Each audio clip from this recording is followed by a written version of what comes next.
Salut, donc aujourd'hui je vais pas te montrer les travaux de mon premier appart, toutes les erreurs que j'ai faites, parce que le montage n'est pas encore fini, mais je voulais te parler justement d'investir à la campagne, de réussir à louer et de savoir quel tarif on met quand on met un appartement en location. D'accord?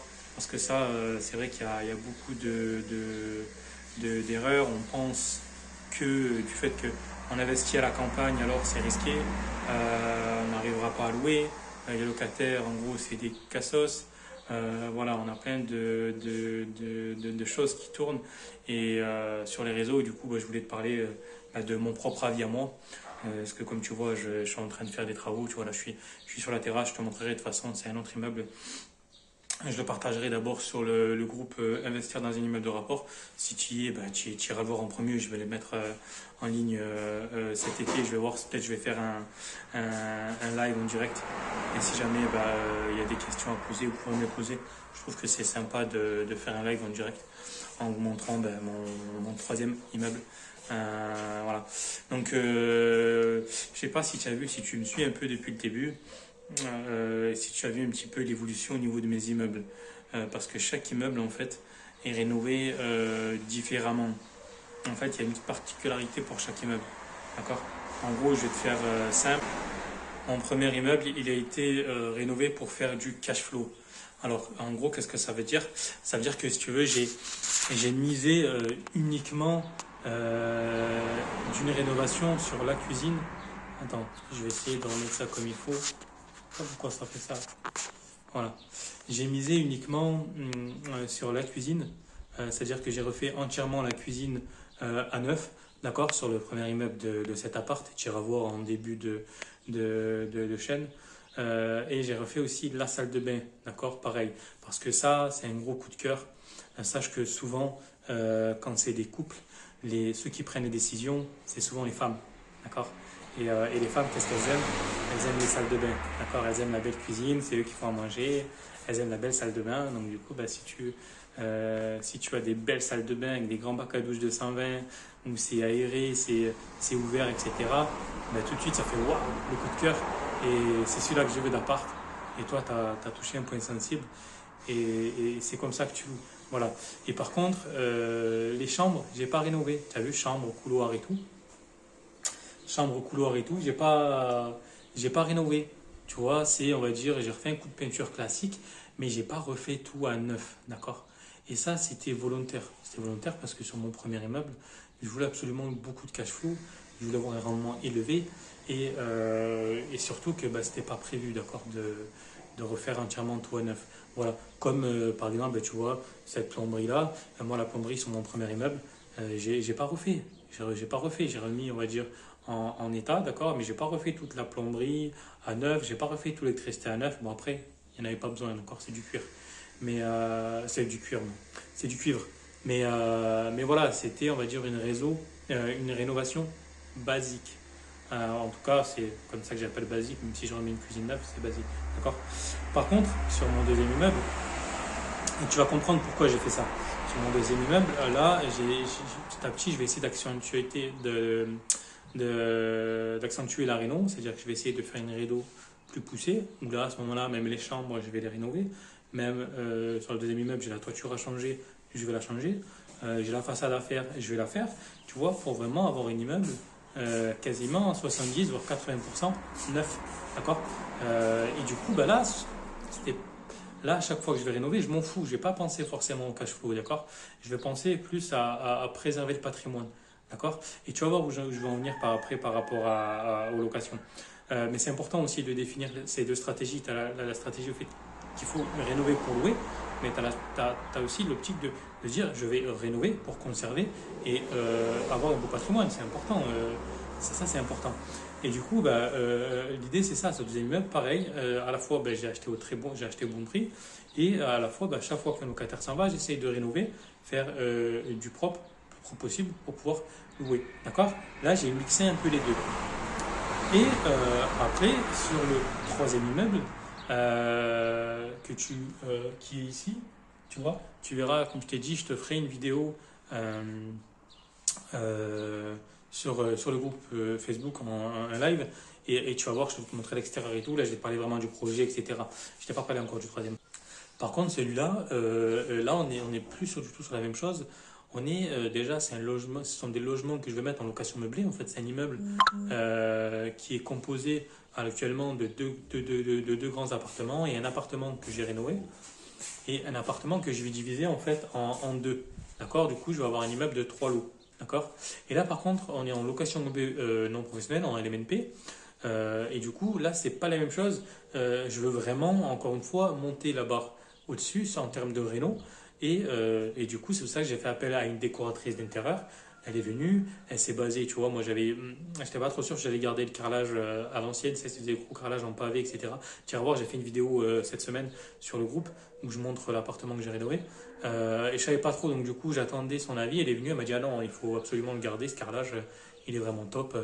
Voilà, je vais me baser sur ce carrelage-là pour faire la déco, et du coup bah, c'est basé sur les couleurs du carrelage. Et c'est vrai que ça rend très très bien parce que bah, en fait ça rend son appartement unique. D'accord? L'appartement il est unique.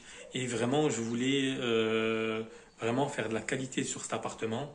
Je voulais vraiment me démarquer parce que ici le troisième immeuble il y a 6000 habitants et du coup euh, j'avais pas peur quoi qu'il en soit.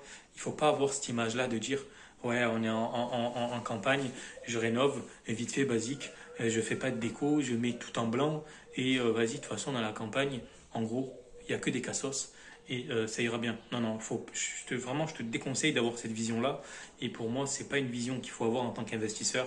Il faut avoir cette vision de se dire, même si demain tu achètes un appartement qui a 500 habitants, tu fais de la belle rénovation avec des couleurs, avec de la déco, etc. Et tu vas voir que tu vas avoir un locataire qui va avoir ce coup de cœur-là et qui va te louer ton appartement.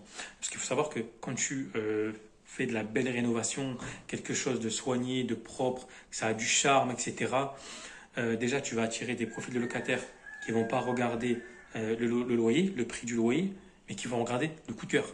D'accord? Ils vont pas se dire, ah, cet appartement, il est trop cher. Ils vont se dire quoi? Ah, cet appartement, il est trop beau. D'accord? Un peu comme quand tu as une résidence principale, quand tu achètes une résidence principale, en général, tu regardes le coup de cœur. Tu regardes pas forcément le prix, bien sûr, tu regardes après par rapport au prix du marché, mais tu regardes principalement le coup de cœur. D'accord? Et là, en fait, c'est exactement la même chose que je voulais faire. Je voulais créer le coup de cœur. D'accord? Je voulais pas faire un prix loué à un prix du marché comme dans le secteur. D'accord? Et du coup, bah, j'ai loué dans la tranche haute du prix du marché. Moi, mon appartement, je le loue au prix d'une maison. Et je loue mon appartement au prix d'une maison. Voilà. Mais par contre, cet appartement, il est unique. Il a le coup de cœur. Tu vas le voir après au fur et à mesure des vidéos que je vais sortir sur YouTube. Voilà. Et c'est des profils qui se disent bah, ouais, moi, je veux habiter dans un appartement qui est unique. Je paye le prix. Et en fait, je m'en fous parce que je suis le seul habitant dans cet appart. Et ouais, il me plaît, en fait, je m'en fous. Alors, bien sûr, après, il y a des limites. Tu vas pas louer non plus, tu vas pas louer non plus 2 fois le prix du marché. Mais si je te mets 10 à 15%, voire 20% au-dessus du prix du marché en termes de location, tu vas louer sans souci. Et souvent, quand un appartement est rénové, quand il est beau, quand il est propre, on a tendance à vouloir le conserver dans cet état. D'accord? Et c'est vrai, c'est naturel. Quand quelque chose est pourri, eh ben, ça ne donne pas envie de l'entretenir, parce que forcément il est pourri. Et quand quelque chose est beau et propre, eh ben, ça donne envie de le conserver dans cet état et de le maintenir propre. Donc du coup, bah, si tu fais des logements propres, rénovés, où les gens ils se sentent bien, eh ben, ils auront envie de le garder dans cet état. D'accord? Et du coup, ben, toi, en tant qu'investisseur, en tant que propriétaire bailleur, ben, tu vas à la fois conserver ton logement qui sera propre, tu vas maintenir ton patrimoine, tes actifs ben, élevés, d'accord? Parce qu'ils ne vont pas se dégrader. Et du coup, ben, en termes aussi du banquier, parce qu'il faut savoir que quand les banquiers aujourd'hui ils font très attention, hein, ils prêtent pas de l'argent comme ça. Hein. À force, quand tu vas acquérir des biens, ils vont vouloir des photos, ils vont vouloir des vidéos, ils vont limite vouloir visiter, d'accord? Tu vois, mon banquier m'a dit, ben, quand tu finis celui-là, j'aimerais bien le visiter. Moi, je sais pas s'il va le visiter parce que là, on est en période de vacances et tout, mais il est possible que mon banquier, je l'emmène visiter parce que un banquier, c'est un investisseur. Un banquier, il te prête de l'argent. Donc forcément, il veut savoir où il investit. Il veut savoir dans quoi il met son argent. Donc certes, toi, en tant qu'investisseur, toi, tu prends le risque toi, mais lui, c'est le banquier qui te prête. D'accord? Donc lui, il veut savoir où il veut mettre son pognon. Donc quand tu lui montres des logements rénovés, décorés, jolis, tu as refait toute la plomberie, tu as refait toute l'électricité, qui est propre, il va se dire, ah, ça fait plaisir d'avoir un propriétaire qui a des logements en bon état. Je lui prête de l'argent à bon escient dans le but qu'il mette des locataires qui se sentent bien. C'est pas un vendeur de tapis, d'accord, excuse-moi le terme, mais c'est pas un marchand de sommeil. Voilà. Et du coup, ça se joue, d'accord, ça se joue en tant qu'investisseur. Et la différence, elle est là aussi, d'accord. Si tu veux enchaîner les biens, mais en fait, le relationnel est très important avec son banquier. C'est important de faire quelque chose de propre. S'il voit que tu veux enchaîner les biens, mais que tu as des appartements qui sont délabrés, qui sont pourris, que tu es là pour faire du cash flow uniquement, mais en fait, à un moment donné, il va se dire, et lui, je sens qu'il ne va pas tarder à se casser la gueule au niveau de ses invests parce qu'on n'accumule pas comme ça des saucisses, excusez-moi le terme, mais comme je t'ai déjà dit dans plusieurs vidéos, il est mieux d'avoir 10 appartements neufs que d'avoir 20 appartements vieux. Voilà. Voilà. Après, je vais pas. Tu vois, il y a beaucoup d'investisseurs sur Internet. Ouais, j'ai enchaîné les biens, j'ai enchaîné. Faut pas se laisser amadouer par ça parce que tu connais pas les appartements qu'ils ont. Et après, moi, je suis pas là pour critiquer, hein, mais fais très attention parce que c'est dur d'avoir 11 appartements en bon état en faisant du cash flow. Tu vois, moi, aujourd'hui, j'ai encore les mains dans les travaux. Aujourd'hui, si je fais les travaux, c'est pour avoir du cash flow, avoir des actifs qui sont supérieurs à mes crédits, ça je l'ai déjà expliqué. Et c'est dur aujourd'hui, surtout en ville de campagne. D'accord. C'est très dur en ville de campagne parce que si tu veux, le prix au mètre carré est faible. Et du coup, aussi, les loyers aussi sont faibles. Donc, du coup, ta marge de manœuvre pour faire tes travaux est faible. Donc voilà, en soi, tu as aussi un avantage, c'est que tu achètes au prix au mètre carré qui est faible. Donc du coup, si tu as une petite capacité d'emprunt, tu peux acheter l'immobilier. Et tu vois, moi je pensais pas que, même en investissant dans les villes de campagne, que j'allais pouvoir acheter autant d'immeubles et que j'allais pouvoir acheter de l'immobilier. Et ça, c'est beau, c'est que ça te permet en fait de pas grand-chose, de pouvoir démarrer dans l'investissement.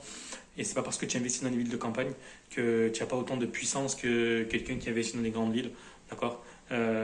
Pour moi, l'effet de levier est identique, ça dépend de comment tu fais ta stratégie. Voilà, c'est parce que tu vas investir dans des villes de 2000 habitants de zone rurale que tu vas pas réussir à louer. Je t'ai dit, encore une fois, si par exemple tu as un immeuble de 5 appartes, il te faut 5 personnes sur 2000 habitants, sur les 2000, qui vont te louer ton appartement. Donc si tu loues et que tes appartements sont rénovés, sont en très bon état, que tu te démarques un peu de la concurrence et que tu loues légèrement au-dessus du prix du marché, tu vas louer. Tu vas louer. Moi, personnellement, je préfère mettre limite 100 euros de plus par mois, avoir quelque chose de qualitatif, dans bon état, que je rentre chez moi, je me sente bien, que de louer un truc 100 euros de moins et que je me sens pas bien quand je rentre chez moi, ou qu'il y ait une cuisine, c'est même pas une cuisine, c'est deux meubles comme ça posés sur un évier, un évier posé sur deux meubles comme ça, voilà, la va-vite, non, c'est important de faire de la belle réno et je te garantis que tu vas louer, même dans un village de 500 habitants, parce que certes, tu as le village de 500 habitants, mais autour, d'accord, il y a des commerces quand même. Voilà, après, assure-toi non plus qu'il y a des commerces autour. Mais voilà, il faut. Si tu fais de la belle réno, que tu te démarques de la concurrence, que tu as des beaux appartements, etc., tu vas louer. Voilà, après, bien sûr, il ne faut pas acheter un immeuble en plein centre-ville où l'appartement n'est pas lumineux, où c'est tout noir toute la journée, où les appartements ne sont pas isolés. Voilà, après, c'est du bon sens. Hein. Tu achètes un appart, eh ben, il faut faire l'isolation complète. Il faut que ça soit aussi agréable à vivre dans l'appartement. Si tu as des petites pièces contiguës, je sais pas comment on dit ça, où tu te sens serré, où tu te sens pas à l'aise, ben, c'est sûr que tu vas pas louer. Mais voilà, il faut que ça soit en fait dans la logique des choses. Enfin, moi, quand je rénove, je pense toujours, est-ce que je vais bien me sentir dans l'appartement? Oui. Comment délimiter les espaces? Est-ce que, pas moi, une chambre de 10 mètres carrés, la façon comment elle est faite, est-ce qu'elle est bien faite? Est-ce que c'est agréable à vivre dans cette chambre? Oui, si tu l'as fait comme ça, si tu l'as fait de la manière dont il faut, tu vas louer. Voilà, tu vas louer. Voilà. Alors après, on dit aussi souvent, oui, la bonne affaire se fait à l'achat. Alors pour moi, la bonne affaire ne se fait pas à l'achat. C'est un ensemble d'éléments qui va faire qu'à la fin, tu vas avoir un résultat qui va être cohérent. Je vais t'expliquer. Si tu achètes au bon prix aujourd'hui, tu achètes en dessous du prix du marché, mais que derrière tes travaux, tu te foires complet, ça te fait gonfler ta facture, ben, au final, tu vas avoir un projet global qui va dépasser ton projet qui se pratique sur le mètre carré. Je prends un exemple, tu achètes un bien 100 000 euros, tu mets 100 000 euros de travaux et tu as coûté 200 000, mais si derrière ça vaut 150 000, on est d'accord que tu as explosé le budget travaux de 50 000, d'accord? Et tu te situes au-dessus du prix du marché. Donc là, pour moi, c'est pas une bonne affaire. Non, non. Non, non. La bonne affaire, elle se fait à l'achat, elle se fait au moment des travaux, elle se fait à la mise en location, elle se fait en trouvant la bonne stratégie, elle se fait aussi à la gestion du bien, d'accord? Tout le long que tu vas gérer ton bien, tout ça, il faut pas perdre de l'argent. Il faut pas perdre de l'argent. Si tu fais des économies au début, mais que derrière, après, tu délègues à une agence qui ne loue pas ton appartement, qui loue à des gens qui vont te délivrer l'appartement, on est d'accord que sur ton projet global, ben en fait, c'est foiré en fait. C'est foiré. Donc oui, une bonne affaire, c'est important de la faire à l'achat, mais il ne faut pas oublier que tout le reste est très important aussi. D'accord? De l'achat à limite à la vente, au moment où tu vas te séparer du bien, tout le process, tout ça c'est très important. Il n'y a pas un point qui est important. D'accord? C'est un tout. Même pour définir ta stratégie. D'accord? Ta stratégie fiscale, si demain tu achètes de bons prix, mais que derrière, en termes de stratégie fiscale, tu as une mauvaise stratégie fiscale, les impôts, ils vont te tuer. Voilà, d'accord? Tu achètes un bien en nom propre, en location nue. Si tu fais, par exemple, tu es au régime micro, alors qu'à la base, tu as fait 60 000 euros de travaux qui t'auraient pu être au régime réel, la différence, elle est qu'au régime micro, tu vas payer des impôts, et au régime réel, tu vas pas en payer. Voilà. Eh oui.